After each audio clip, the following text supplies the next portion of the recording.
I think when you're a student, every decision you make impacts you and you alone as opposed to anybody else.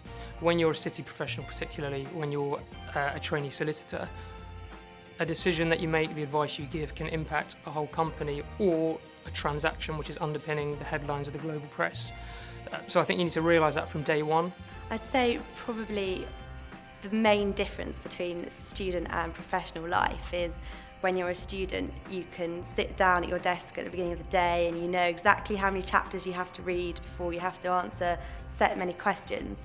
But as a trainee, you don't have any idea really what you're going to be doing for any given day.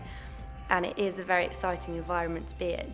It can be quite difficult at times because you might just be settling down to draft a document when somebody needs some urgent research doing at the same time that clients phoned and need some advice immediately.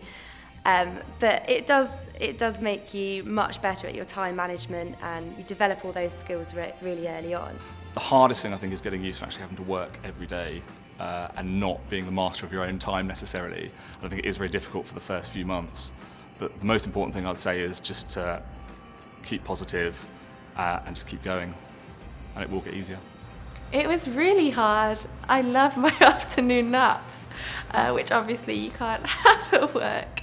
But actually being around like-minded people and working on really interesting cases every day helps with that. I think for me, the thing that I didn't enjoy so much about studying was being locked away in a silent library by yourself and going through and all the documents and revising alone.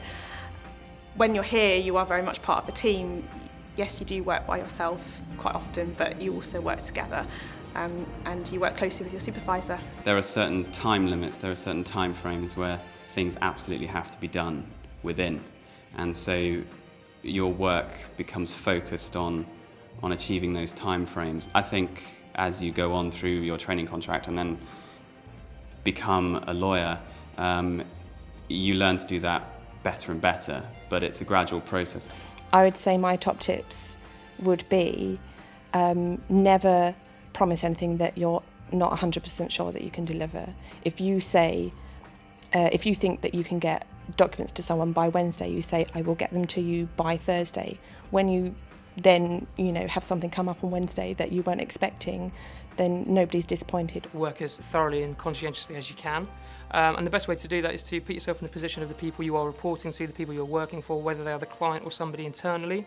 That way you'll be able to work out what's expected of you and you can make a good contribution. I'd say maybe a top tip for dealing with that transition in that sense would be to keep a to-do list. It's really basic, but it really works. And aside from anything else, don't lose heart when your list is a lot longer at the end of the day than it is at the start. I think that my biggest tip would be make sure that you do something with your weekend and really enjoy the time that you have off so that you can come back to work on a Monday morning refreshed and ready to go.